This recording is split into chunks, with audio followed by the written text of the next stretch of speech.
थकीत ऊसबिलाच्या विवंचनेतून शेतकऱ्याने संपवली जीवनयात्रा. उपचारादरम्यान मृत्यू, कुटुंबावर दुःखाचा डोंगर.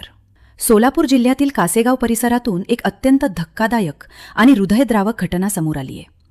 थकीत ऊसबिल मिळत नसल्याच्या नैराश्यातून एका शेतकऱ्याने विष प्राशन केल्याची घटना घडली असून उपचारादरम्यान त्यांचा मृत्यू झालाय.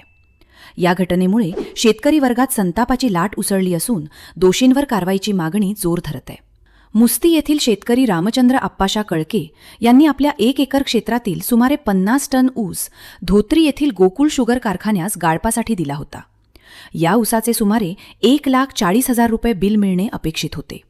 मात्र ऊस पुरवठा करून बराच कालावधी उलटल्यानंतरही त्यांना बिलाची रक्कम मिळाली नसल्याचे सांगितले जात आहे. थकीत ऊस बिल मिळावे यासाठी रामचंद्र कळके यांनी अनेकदा कारखान्याकडे पाठपुरावा केला. मात्र त्यातून कोणताही सकारात्मक प्रतिसाद मिळाला नाही. आर्थिक अडचणी आणि मानसिक तणाव वाढत गेल्याने त्यांनी 18 जून रोजी विष प्राशन केल्याची माहिती समोर आली आहे. विष प्राशनानंतर त्यांच्यावर उपचार सुरू होते. मात्र 21 जून रोजी सायंकाळी उपचारादरम्यान त्यांची प्राणज्योत मालवली.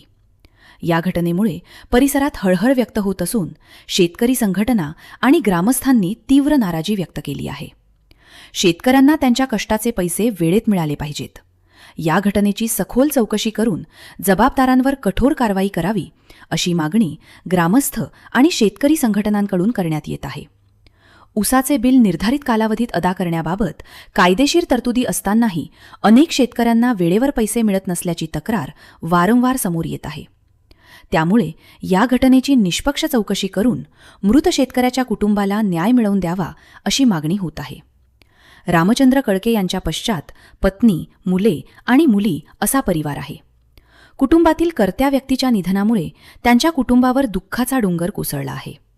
दरम्यान कुटुंबाला तातडीने आर्थिक मदत देण्यात यावी आणि थकीत ऊसबिलाचा प्रश्न त्वरित सोडवावा अशी मागणी ग्रामस्थांकडून करण्यात येत आहे.